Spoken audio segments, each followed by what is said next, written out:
Hello students, welcome again to my YouTube channel Bhatia classes. अभी तक जो मैंने वीडियोस अपलोड करी थी वो 10th क्लास के मैथमेटिक्स के 3 चैप्टर्स तक अपलोड करी हैं और आज मैं फर्स्ट लेक्चर देने जा रहा हूँ साइंस के ऊपर। जो फर्स्ट लेसन है एनसीईआरटी बुक में केमिस्ट्री का, chemical reactions and equations. Reactions और इक्वेशंस इसे मैं फर्दर एक्सप्लेन करूंगा, बट पहले मैं बताना चाहूंगा आपको what are physical change and chemical change. Physical change, chemical change आपने अर्लियर क्लासेस में पढ़ा है, आइदर इन द 7th और in the 9th class, but मैं एक छोटे से एग्जांपल के साथ आपको एक्सप्लेन करता हूँ। टेक अ कैंडल, एक कैंडल को लीजिए। कैंडल को जब आप बर्न करते हैं तो उसका जो सॉलिड वैक्स है वो कन्वर्ट होना स्टार्ट हो जाता है लिक्विड वैक्स में। That is a physical change, क्योंकि उसमें कन्वर्जन हो रही है सॉलिड इनटू लिक्विड। बट आपने कैंडल को बर्न भी किया है। Burning of anything, not only the candle, किसी भी चीज को बर्न करते हैं वो चीज क्या होती है? Chemical change. ज्यादा टाइम वेस्ट नहीं करेंगे हम इसके ऊपर, तो मैं कुछ एग्जांपल देना चाहूंगा और without burning, sorry except burning. तो कुछ एग्जांपल जैसे आप डेली लाइफ में अपने देखते हैं, आजकल लॉकडाउन का समय है, क्लासरूम में आप जा नहीं रहे, बट बेंचेस के ऊपर बैठते हैं आप, अगर वो प्रॉपर पेंट नहीं करे हुए तो उनको रस्टिंग हो जाती है, जंग लग जाता है, रस्टिंग ऑफ आयरन। एप्पल सब ईट करते हैं, सभी ने खाया हुआ है, बट अगर आप उसको एयर में ओपन छोड़ देते हैं तो वो उसका जो येलो पोर्शन है वो कन्वर्ट हो जाता है ब्राउन पोर्शन में। That is also a chemical change. और भी कुछ एग्जांपल्स होते हैं कि कैसे हमारे जो बॉडी के अंदर है डाइजेशन होता है, कैसे और भी कुछ से चेंजेस होंगे, जैसे कि फोटोसिंथेसिस। फोटोसिंथेसिस मींस जो प्लांट्स हैं वो अपना फूड खुद प्रिपेयर करते हैं, that is also a chemical change. तो आगे फर्दर चलते हैं, केमिकल रिएक्शंस क्या होती हैं और केमिकल इक्वेशंस क्या होती हैं। फर्स्टली मैं स्टार्ट करूंगा केमिकल रिएक्शंस।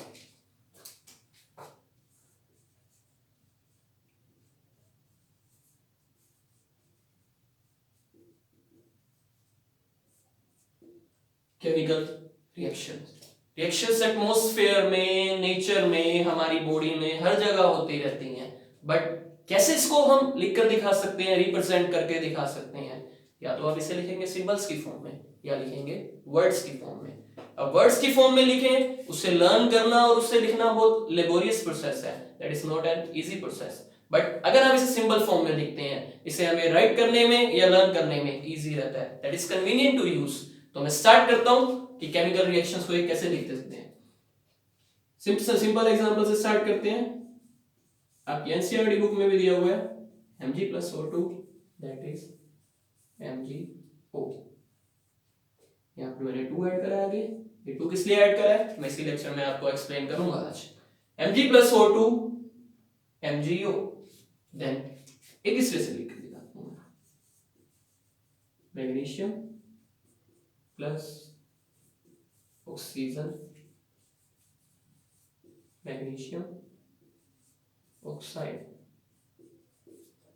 आपने खुद ही देखा कि इसे राइट करने में कितना टाइम लगा और इसे राइट करने में कितना टाइम लगा। तो ये मेथड अडॉप्ट नहीं करा जाता, हम इसी मेथड को अडॉप्ट करते हैं, Mg+O2 MgO।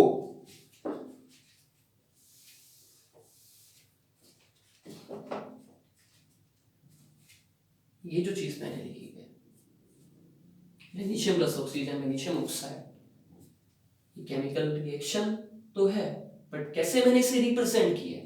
The representation of a chemical reaction that is known as chemical equation. मैंने एक केमिकल इक्वेशन आपको लिख के दिखाई है, Mg+O2 MgO। एक एग्जांपल और देता हूं आपको, CaCO3 calcium carbonate convert into और decompose into CaO plus CO2। ये चीज होती है कैल्शियम कार्बोनेट, और आपने स्कूल में देखा ही होगा, दैट इज चॉक। इसको जो इसे हम बोलते हैं क्विकलाइन, और इसको आप चाहे मार्बल बोले, स्टोन बोले, और नोन एज लाइमस्टोन। ये कॉमन नेम है। थर्ड कंपाउंड होता है कैल्शियम का एक और, वो मैं बाद में बताऊंगा, कैल्शियम ऑक्साइड क्विकलाइन। कैल्शियम CO3 आपको जहां पर भी मिले वो कार्बोनेट्स होते हैं, कैल्शियम कार्बोनेट। चौक में, मार्बल में, स्टोन में यही यूज होता है। इसका जो कॉमन नेम है दैट इज लाइमस्टोन। आगे चलते हैं। केमिकल रिएक्शन इक्वेशन हो जाती हैं, रिएक्शनें होती रहती हैं, बट क्या क्या एविडेंसेस हैं। जैसे बोलते हैं ना कि कानून कुछ भी करने के लिए सबूत मांगता है, तो एक रिएक्शन हुई है तो आपके पास भी तो कुछ सबूत होना चाहिए कि केमिकल रिएक्शन कैसे हुई। तो कुछ जो एविडेंसेस होते हैं, फर्स्ट एविडेंस इसका होता है change in colour.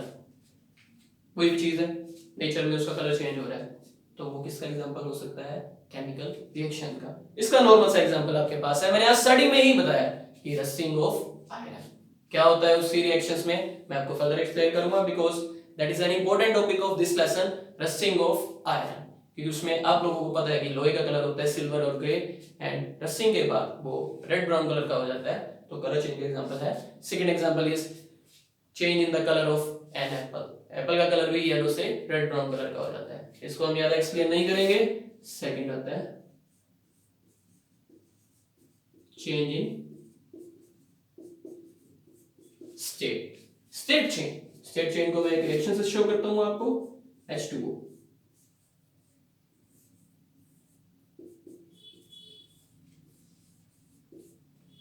H2O liquid form में दैट इज वाटर, और कन्वर्ट हो जाता है स्टीम और can say water vapours, state change हो रही है, that is also an chemical change. Third one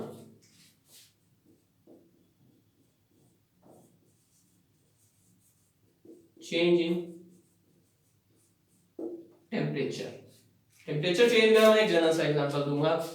जैसे कि देख रहे हैं आप, ये व्हाइट वॉश है, अगर आपने इस व्हाइट वॉश को कभी जो पेंटर्स होते हैं उनको बनाते हुए देखा हो, जब भी वो किसी ड्रम में या वो व्हाइट वॉश को यूज करते हैं, चूना बोलते हैं हम, जैसे वो रेस ट्रैक पर भी यूज होता है, जब भी व्हाइट वॉश को वो बनाते हैं तो उसमें से बबलिंग हो रही होती है। बबलिंग मींस उसमें से इवोल्व हो रही होती है CO2 gas, that is also an example of change in temperature. कभी इसमें हाथ मत लगा के देखिएगा, जल जाएगा, गर्म होता है।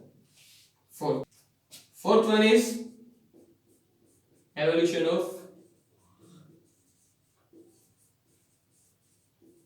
गैस। किसी भी रिएक्शन में जब गैस इवोल्व हो रही है, that is also an example of chemical change. आप लोग ब्रीथ करते हैं, आपको पता है कि जब ब्रीथ इन करते हैं ऑक्सीजन इनहेल करते हैं, बट जब ब्रीथ आउट करते हैं उस टाइम पे गैस क्या होती है, एवोल्यूट होती है, यू नो दैट। अगर आप ब्रीथ को इस वे से करेंगे तो ये हीटिंग प्रोसेस होती है, तो वहां पर गैस रिमूव होती है, और आपको पता है कि उसमें CO2 गैस रिमूव होती है। नेक्स्ट फाइनल जो इसमें चेंज होता है, fifth one formation of precipitate. इस रिएक्शन का एग्जांपल तो हम फर्दर करेंगे, बट मैं आपको जनरल वे में बताना चाहूंगा कि लेबोरेटरी में जब हम क्रिस्टल्स फॉर्म करते हैं तो बनाते वक्त, या एक जनरल एग्जांपल से लेते हैं हम, जैसे चाय बनाई, चाय को आप फिल्टर करते हैं, बट जो भी उसका फिल्ट्रेट है, जो चीज नीचे बचती, ठीक है, can be said as in general example that they are precipitates. या लेबोरेटरी में कुछ भी फॉर्म करते वक्त जब आपके पास फिल्ट्रेट, कुछ जो सॉलिड्स पार्टिकल्स होते हैं वो हमें नीचे अंडर द लिक्विड हमें प्रोवाइड होते हैं, that these things are known as precipitate. Example मैं आपको एक लिख देता हूं, NaCl plus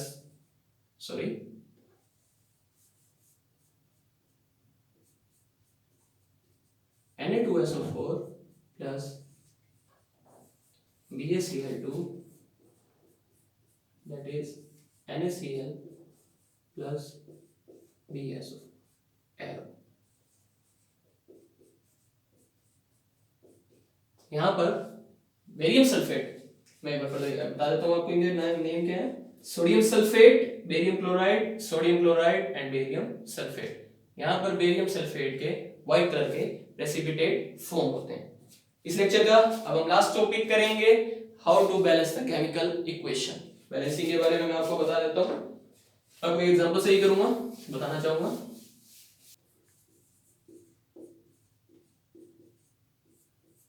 बैलेंस करना, देखिए N2 plus H2 NH3, nitrogen nitrogen plus hydrogen and they give us NH3 that is ammonia. थोड़ा सा मैं पहले बताना भूल गया हूं आप लोगों को,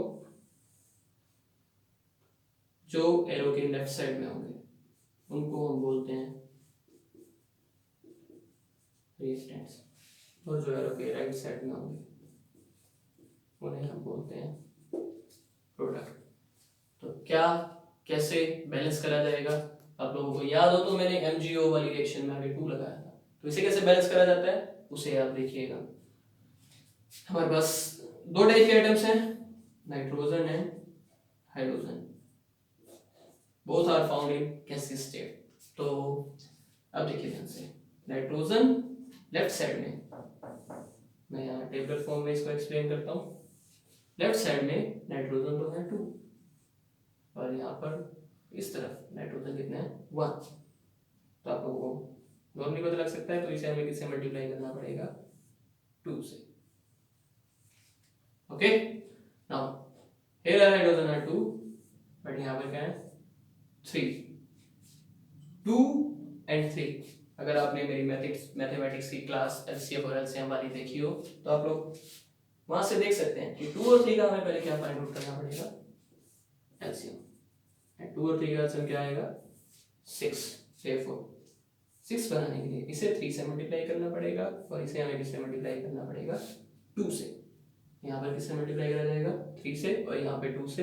2 हमारा ऑलरेडी यहाँ पे आ चुका है, तो देख सकते हैं आप hydrogen 3 to the 6 and hydrogen 2 3 the 6, nitrogen are 2 and nitrogen are 2।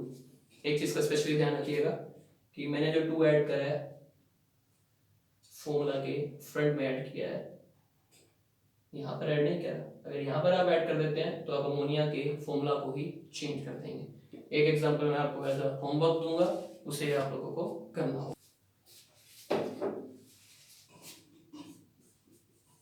Fe plus H2O Fe3O4 plus H2O।